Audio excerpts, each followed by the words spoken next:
authority, ang isang Pilipino po, ang tawag po nila rito ay per capita consumption of rice. 122 kilos daw po ang nakakain ng isang Pilipino sa loob ng isang taon. Sa mga tweet, kinuwenta ko po 122 kilos times 115 million Filipinos divided by 20 something kasi para makita po natin per metric tons. Ang national consumption po pala, base po sa kwenta ko, Sir President, 14 million metric tons of rice.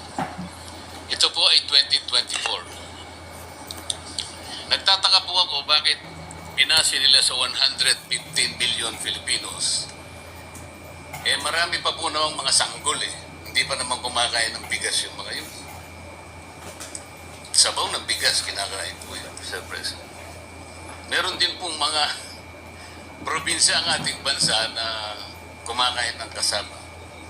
Sa Mindanao po siguro marami doon. Meron din tayong mga lugar na mais ang kinakain, lalong-lalo na po sa Cebu.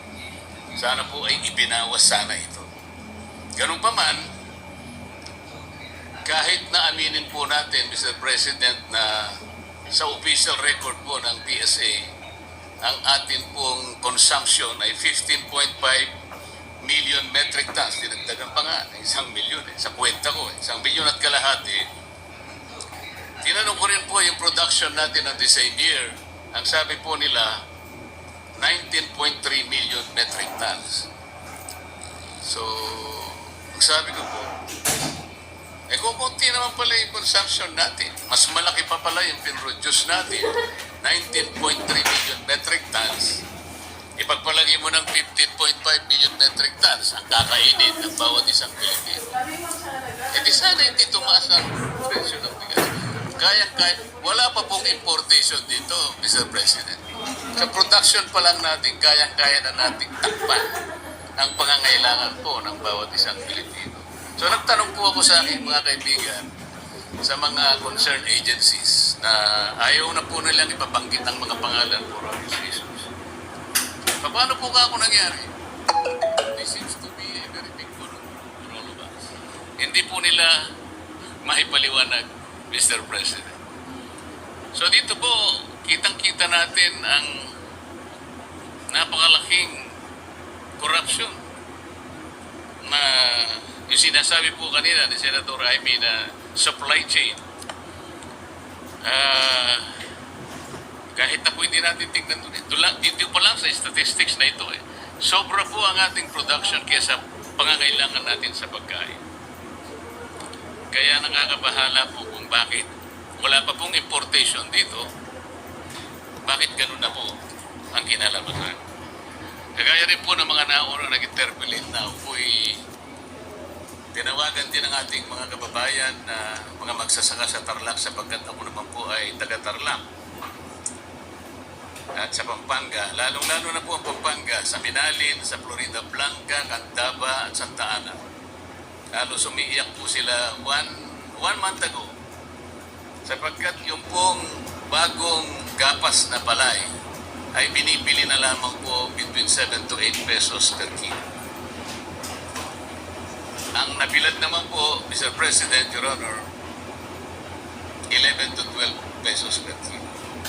Sabi po nila, umiiyak po sila literally. Nakakaawa po kanilang kalagayan, kaya biniro ko na lamang po sila. Bakit ako po tinawagan ninyo? Kasi po Kapampangan kayo. Si Senator Lito Lapid, Kapampangan.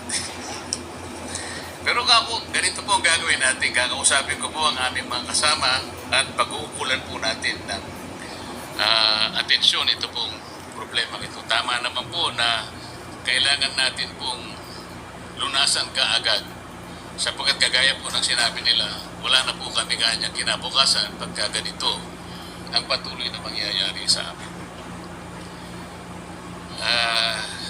Sa Tarlac po, katulad po na pinag-uusapan nating tarification law, yung biyaya at pangako ng rice tarification law, sa barangay ko lamang po ay halos meron pang natitirang between 35 to 40 farmers na nabubuhay, Mr. President, Your Honor.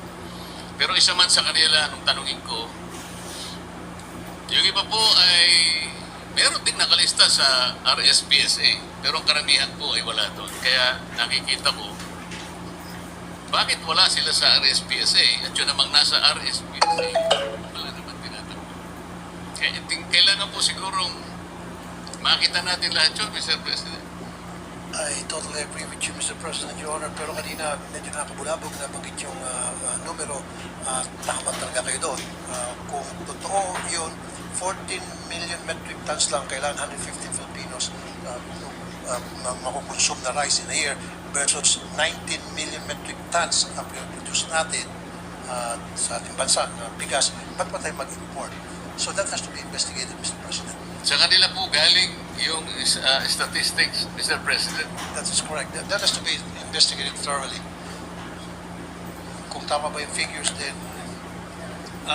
What is the pleasure of the Honorable Pangilinan? With the permission of Senator Marcoleta and Senator Tulfo. With the permission of the gentleman who have the Thank floor, you. Senator Pangilinan may proceed. I may be mistaken, but I think the 19 million is palay. Igigiling pa yun. And 60% of that 19 million metric tons of palay becomes rice. So it's about 11.9 to 12 million na bigas. Kaya yung importation mo, yung consumption is 15 million bigas, 19 million yung palay. Pagka yan ay nagigiling, magiging 60%, which is about 12 million. So yung gap is about 2 million metric 2 tons. to 3 million. So dapat import natin no more than, Well, yes. Dapat if we go by that Hanggang ano, yes. statistics, those numbers. hindi 5 million. Okay. So, well, again, we will have to check the data, but I think that's... We have to check the data, Mr. President, because what I got, hindi po pala ito. Because alam ko po ang conversion rate. 67% po ang conversion rate mula sa palay sa pagiging bigas. Kaya nga po ako'y nagtaka, kahit na halimbawa gawin po nating palay ito, mataas pa rin po yung production kesa sa consumption. At kung aalisin nga po natin yung iba sapagkat ibinasi po sa 115 million, talaga naman pong karamihan po ng mga sanggol hindi pa kumakain ng bigas, masyado pong malaki ang base data na ginamit po nila. I agree, Mr. President, Your Honor. Mr. President, Your Honor, alam po ba ninyo na